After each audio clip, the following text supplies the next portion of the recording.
армысыздар, каналыма тіркеліп лайк басып комментарий қалдырсаңыздар болады. Өткенге шегініс жасамай бірден сотқа жүгінейік. Міне сот тағы да кейінге қалды. Осымен екінші рет жәбірленуші папин келмеді. Ауруханаға түсіп қалыпты деген себебі бар. Өткен жолы алыс сапарға кеткен екен. Жұбайы Әсия, онсыз өткізуге болмай ма? Мен баланың анасымын ғой деп еді. Сот төрағасы, жәбірленушісіз сот өтпейді, сіз куә ретінде қатысасыз деп үзілді-кесілді тыйым салды. Тұтқын торында отырған қара көйлегі кірден жылтырап кеткен қызды көргенде Әсия кемсеңдеп қоя берді. Оған 5 метрге дейін жақын келуге болмайды екен. Алыстан көздері арбасып, көңілдері дір ете қалды. Қыз да кемсеңдеп көңілі босай бастап еді. Нәзіктіктен жұрдай жасауылды қолтықтап апарып түрме мәшинеге тығып жіберді. Сот тағы да кейінге қалды. Нақтылы күні белгісіз, аузы мұрны жоқ бітеу мәшинеге гүр етіп жүріп кетті. Куәгер Әсия аңыраған күйі әлі тұр. Түкпен ісі жоқ, сәби құлдыраңғы шабуып жүр. Соттың қай күні өтетіндігі ешкім белгісіз. Енді сотқа дейінгі өмір шегініс жасайық. Түрме мәшинеге мінгізіп алып кеткен қыздар күл Алматыға жарты жыл бұрын келген еді. Ауылда жұмыс жоқ, қыз басымен шөп басын сындырмай сенделіп жүруден жалықты. Төмен етек қыз ойнаққа барса, оңтүстікте қыз алып қашу дәстүрі тағы бар. Содан да сескенді. Ең болмаса кез келген мекеменің барып кел шауып келі мен неден жуушылығы да табылмады. Бұрын өзінде қыз келіншектер күз бен қыста қойма алдында ысқырып жел шақырып, тұқым, күріш суырып, әйтеуір екі қолға бір жұмыс табылатын. Қазір қоймада астық жоқ. Коммерсанттар күшті егістік басынан көтере алып кететін болыпты деді. Әйтеуір осындай қараң қалған дүниеден құтылмаққа Қытайдан жүк тасып әкеп Алматының жайма базарында тұратын сыныптас құрбысы қарық қыламын дегесін қорқақтай басып еріп келген. Ол Үрімшіге алып кетпекке шекараға жеткенде бұның құжаты дұрыс болмай жарым жолда қалып сол үйге кері қайтты. Қайтып құрбысын көре алмады. Бір қытайлық азаматқа тұрмысқа шығыпты дегенді ерін ұшынан естідік. Кіші станциядағы алыс жамағайынның үйінде тұрып әуелі ыдыс-аяғын бірте-бірте кір-қоңын жуды. Қолы қалт етсе есік алдындағы кілті барлары қыздың баласындай боп құлыпталып кілті жоқтарының аузы ашылып неше түрлі жеке басылым салбырап, баспахана иісі бұрқырап, алба-жұлба боп иісі мұрны жарып тұрған почта жәшігінен газет алып оқыды. Бұл газеттердің бәрі орысша. Плюс, Ректайм, Караван класс, Диме, Көбақ. Ауылда қазақ әдебиеті мен жас қазақты оқитын. Жылда жазылып келетін уақытын күтіп жүретін. Мыналарды жазылмай-ақ әкеп почта жәшігіне тығып кетеді екен. Кешке бірін қалдырмай әркім үйіне кіргізіп алады. Қыздаркүлдің көзі атыздай болды. Мына бір газетте танысу деп қазақша жазылғанды да қос анары салбыраған кеудесі көріктей қыздың жалаңаш бейнесі астында.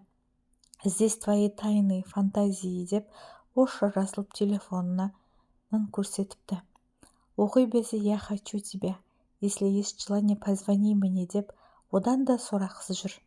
Есік-терезе жөндеуден бастап құлып ашу, кеңсеге түскі ас жеткізу дейме, неше түрлі әлгіндей ашық-шашық әйелдерді көргенде 18-ден асқан қыздаркүлдің жырынып төменгі ернін тістеді.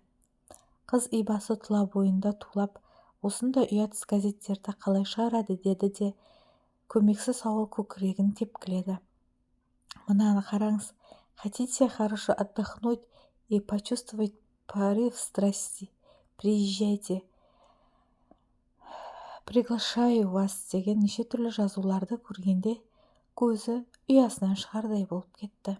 Сонда мұсылман қыздарының да осындай жолға түскені ме? Қыздаркүл түсінген орысшасын ойында қорытып, өзін өзі сөгіп, газеттерді бір жерге үйіп, сіріңке әкеп от қоя бергенде жеңісі шығып қалды. Оны неге өртейін деп жатсың? Монша жаққанда керек болады, деді зілдене. Оқитын ештеңке жоқ екен. Бұл Шымкенттен шығатын қазақ газет емес. Бұнда турасын айтады. Онан да жиып қой. Сенбі күні монша жаққанда тамызық болады, деді.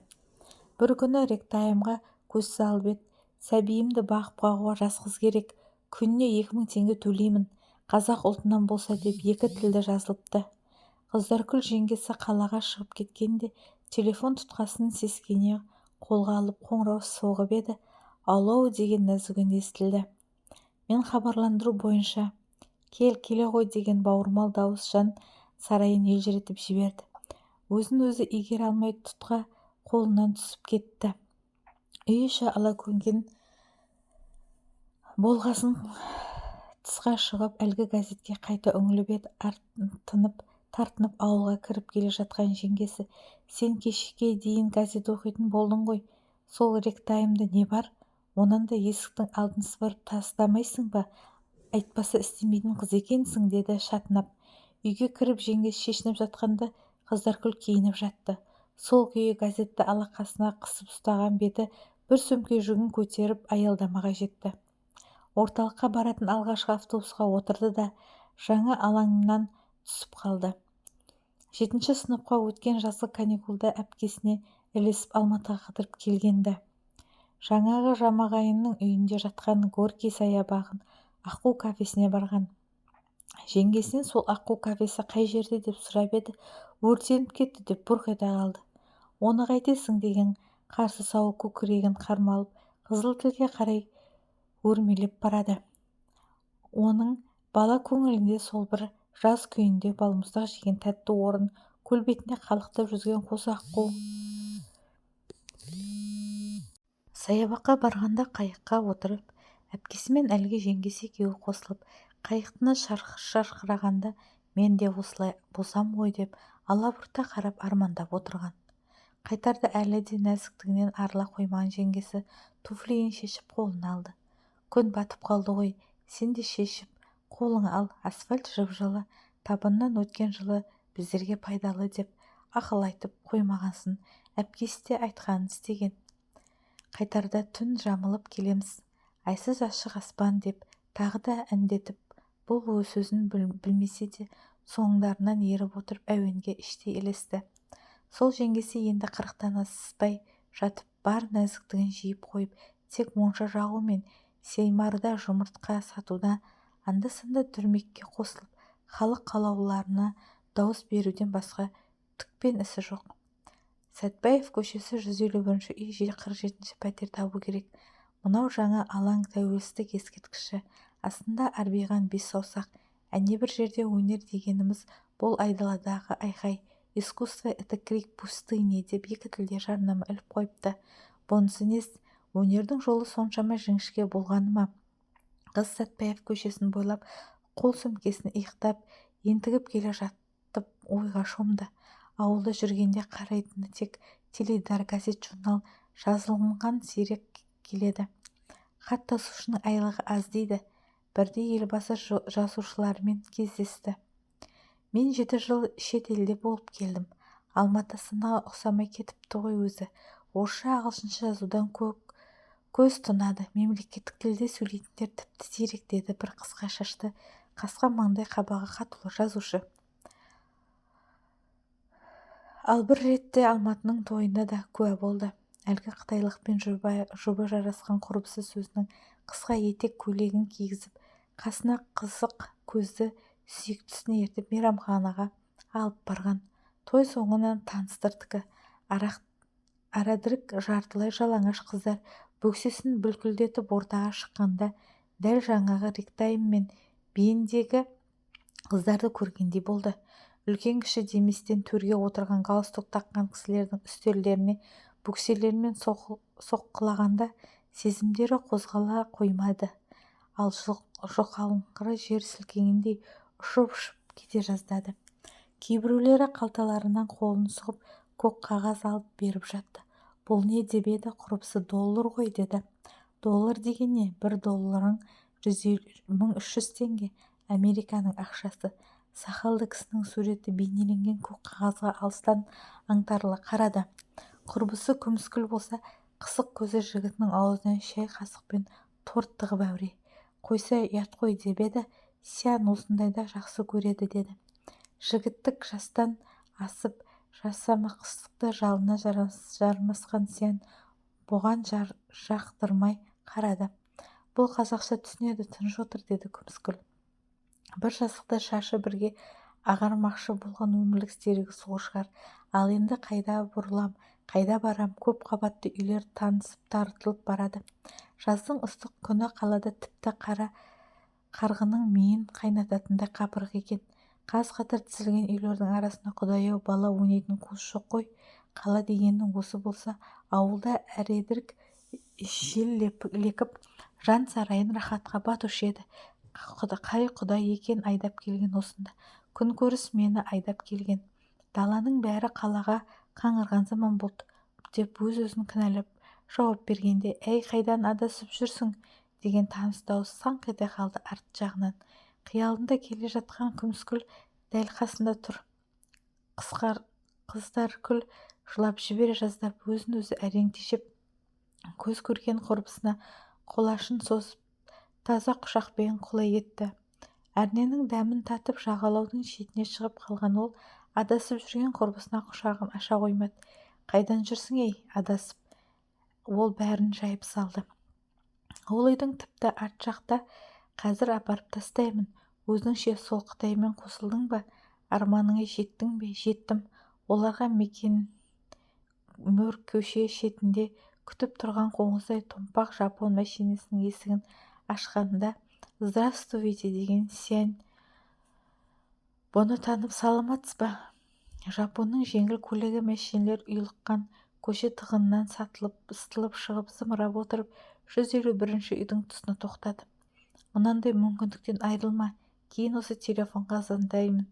Біз арғы бетке кетіп бара жатырмыз» деп есікті өзі жұмсақ жауып алды. Сонан кейін күміскүлді көрген жоқ. Имене басып 47-ші пәтердің қоңырауын басты. Шиеленісіп шығарманың күре тамыры болса, шегінсіз кейіпкердің артқа мойын бұрған іс-әрекетін алға жылжытар бір әдеби әдіс. Өткеніне ой жүгіртіп мұңға берілген біздің кейіпкеріміз есік қоңырауын бір басты да екінші рет басуға именіп тұрып қалды. Екінші рет бастырмай-ақ есіктің арғы бетінен «Кто там?» деп жіңішке дауыс естілді. «Кто там?» нес? Танымайтын адамға. Асып-сасып тұрған түймедей нүктені тағы да бір басып жіберді. «Кто там?» «Қыздаркүл ғой, Қыздаркүл» деген нәзік үнге ұласа темір есік салдыр-күлдір ашыла бастады. Монтаздай таза бөлме, артық тұрған зат жоқ, өмірі көрмеген ұзыннан ұзақ шұбалған жаңғақ тәріздес жиһаз. Оның бір жағындағы әйнектің арғы бетінде жалаңаш әйелдің қолын көтеріп біреуге ұмтылып тұрған бейнесі, бір жағында тағы да жалаңаш әйелдің жантайып жатқан мүсіні. Жер ортасына жетіп қалған адам осындай зат ұстамаса болмай ма екен деп ойлап тұрғанда, Қыздаркүлдің тағы бір таңдайын қағып қалғаны жиһаздың шаңын еркегі сүртіп жатыр.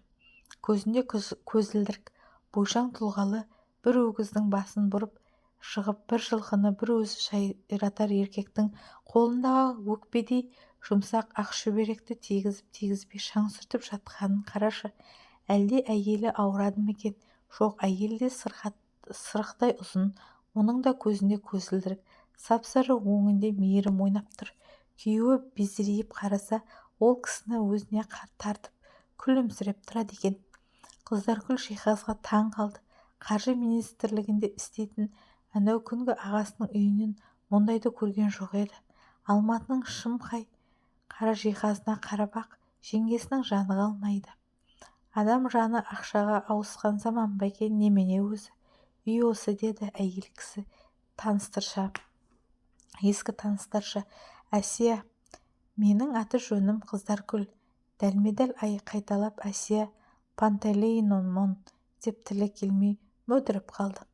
Ол қазақы қыздың кемшілігін тез түсініп, «Тетя Әсия десең болады» деді. Мынау үйдің егесі Папин. «Папа» деп тағы да тұрып қалғанда, «Папа Алматыға келіп кетті. мен папинмін, деді ақ шүберегін уыстап ұстаған күйі, мойнын бұрып безірейе қарап. Қыздаргүлдің жүрегі дүрсілдеп кетті. Сабаздың өңінде мысқылдай жылылық жоқ. Маска киіп алғандай жып-жылтыр. Жаңа танысқан адамда пендеге тән лебіз болмаушы ма еді? Сескеніп қалған бұйығы қыз бұрыла бергенде, сен Қыздаргүл, деді әйелі. Иә, мен Қыздаргүл, сен осында қал, деді қазақша араластыра сөйлеп. Ең мықты 2000 төлейміз күніне, сонда айына 60 000. Жиһазды өзім сүртем. Бұл бала мен аквариумға қарайды. Күніне 1500 теңге, деп еркегі киіп кетті. Қалай, келісесің бе, деді жұбайы. Ауылдың қазақы қызынан айрылғысы келмегені жандарынан оқылып тұр. Оның үстіне өң жүзі әдемі, дене бітімі сұлу.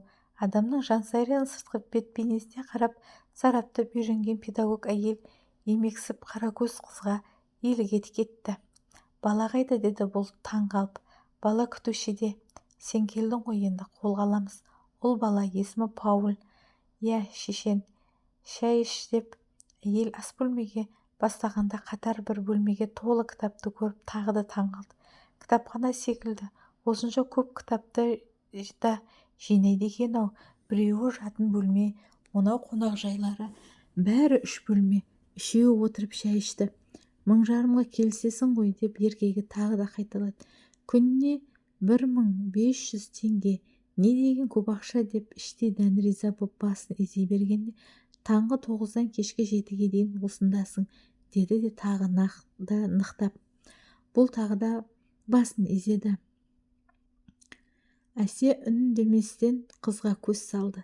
Қыздың көзінің мәніне онша түсіне алмаса да, түбі мына әйелден қайта сұрап, мағынасына қанығырап, деп иірленген жылан бейнесі салынған шын аяқтың ернеуінен бір ұрттады.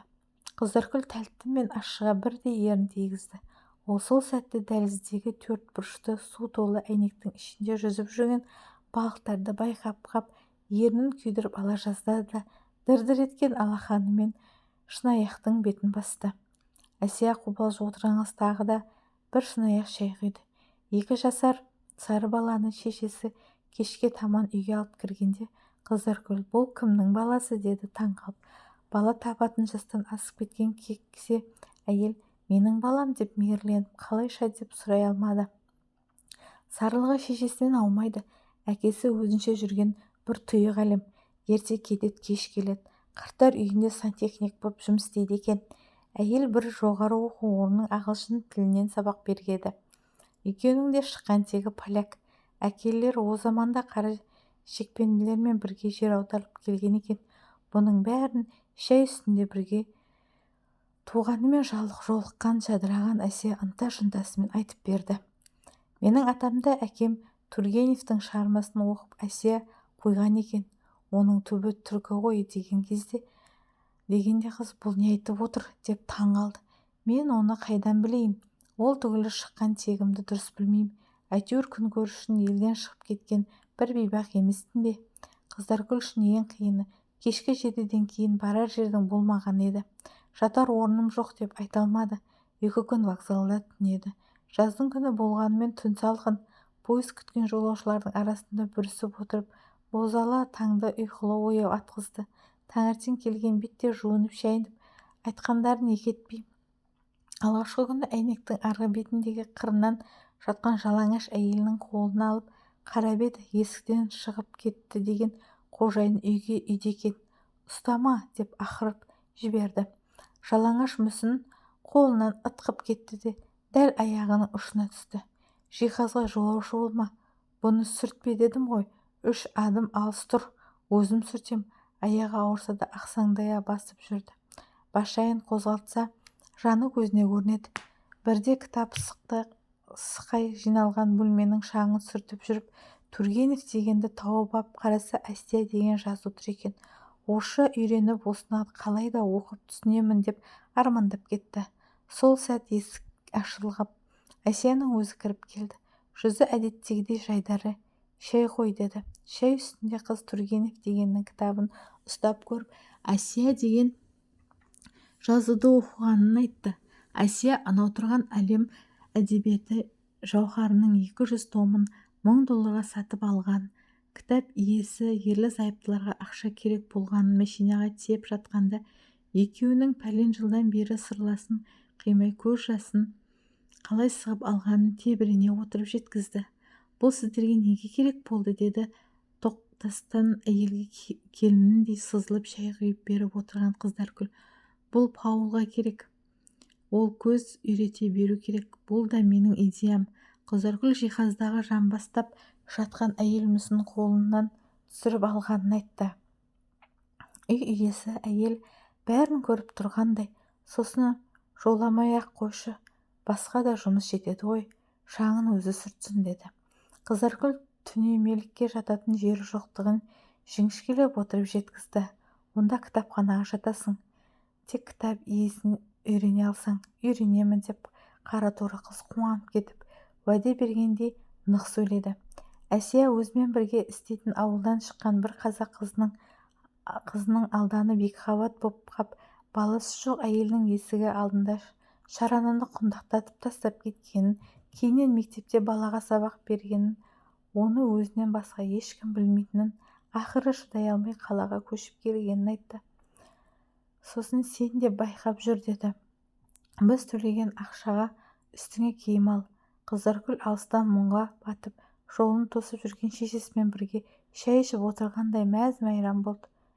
Әсия апа, сіз баланы қайдан алдыңыз, дегенде сары әйел дөңес көзілдірігін қолына ұстап, қайта-қайта сүрткіштеп сөзді тілеп алдым ғой. Құдайдың бергені де. Балалар үйінен алдым. Бізде бала болмады.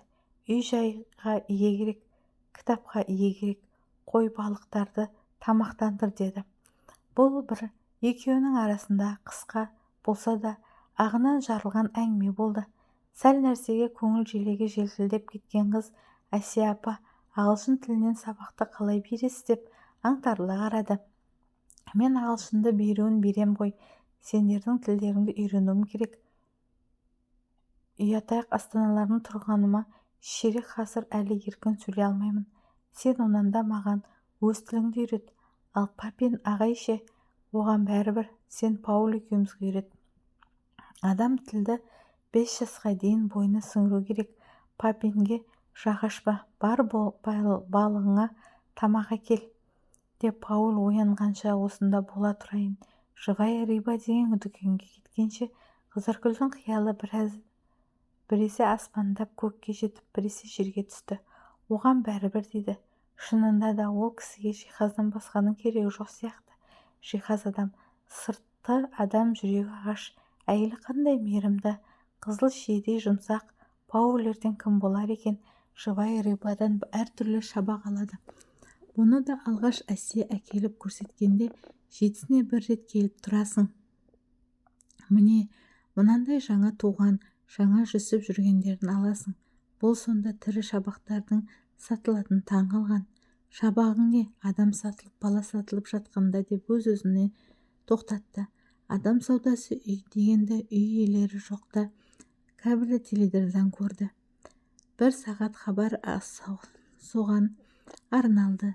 Түсінгені адам құл ретінде сату тек қара нәсілділер мен мекен еткен жерлерде емес, біздің елімізде бар екен.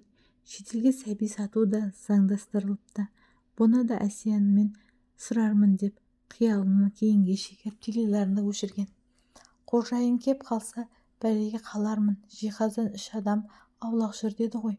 Сол толтырылған 4 бұрышты әйнектің ішіндегі балықтарды көргенде тіпті таң қалды. Тіке жүзіп кеп шалт бұрылады. Ауылда қуандыққа су алаңға сазан балық арықтың ішінде жете жүретін. Лай суда жанарқасы көрініп еркін жүзген балықты керек қылсаң қолмен де ұстап аласың. Мынау тап-таза құбырдың мөлдір суы. 3 айда Қыздаркүл өмірді біраз түсінді. Қаланың не екенін білді. Ауыл қызы таң қалысын бірте-бірте тежеп, қаладағы әр құбылысқа өз көзқарасын қалыптастырып келе жатты. Паул да бұған әбден бауыр басты. Томпаңдап жүгірген қандай қызық. Тәй-тәй басқанда Әсияға қазақта тұсау кесер деген дәстүр бар деп еді. онда өзің кисесің, деді Әсия апасы. Жіптен тұсау есіп, аяғына байлап оны да өзі кесті. Әсия бәліш пісіріп мәз болды. Қазақтың жерін басып, бақытты бол, басқан топырағыңа адал бол деп тілек тіледі. Сөйтіп көңілін демеп, үстіне көктен көйлек іліп, қаланың бағдаршамының жасылына жүріп, қызылына тоқтай бастағанда тосын естіген бір сөз тағы да жанын түршіктірді. Демалыс күні еді. Үйде отырған Папин, осы Пауль күн өскен сайын басқа біреуге ұқсап барады. Маған тіпті ұқсамайды, деді әйеліне. Менің көшірмем ғой. Анасына ұқсаған бала бақытты болады. Әкесі әкесіне ұқсамай тұрса ше? Былдырлап бірдеңелерді айтты. Нан дейді. Анау азиатка осыған не үйретіп жүр? Нан жеген жерін тілін үйренсе, балаң жаман болмайды. Мен жұртқа ағылшын тілінде үйретіп жүрмін ғой. Шыңғыс ханды көрдің бе? Кинодан жауынгерлерінің жаулап алған жерінің тілінде сөйлетеді. Ол кино ғой. Анау азиаткамен ауыз жаласып жүрсің. Баланы дұрыс тәрбиелеңдер. Сол бала маған ұқсамайды. Шалт бұрылғанда қожайынның балықтар жүзген аквариум әйнегіне жып-жылтыр өңіне бір жымылық пайда болды. Осы Әсия осы баланы, дені де сау емес. Жүрісін қарашы, қисаң-қисаң. 2 жылда аяғын әзер басты. Біз неге донор болмаймыз? Донерің не? Деді. Әйелің сапсары өңі қызарып, не, қаның тасып барады ма? Әсия таңғалып теріс бұрылған күйеуінің көк желкесінен көз алмай қадалып отыр. Баланың дене мүшесін сатайық, ақшаның астына қаламыз. Өздері қазағын туралап береді. Күйеуінің есімін жұбайының аузынан алғаш рет естіді. Не айтып тұрсың? Сен өзің дәрігерге көрінші. Мен сені психотерапевтке апарайын. Қызыргүлдің жаны түршікті. Кітапхана бөлмесіндегі жатар орнына қарай жылдам жүгіріп кетті. Патша балықтың суын тазалайтын күн еді. Оған да көңілі соқпады. Сорақының көкесін сол түні көрді. Кенет Әсияның жан дауысы шықты. Сабап жатыр ма деп ойлады дегенде. Кейде әкесі ішіп келгенде шешесін мытып алатыны есінде. Қойсайшы деген жалынышты үні шықты әйелдің.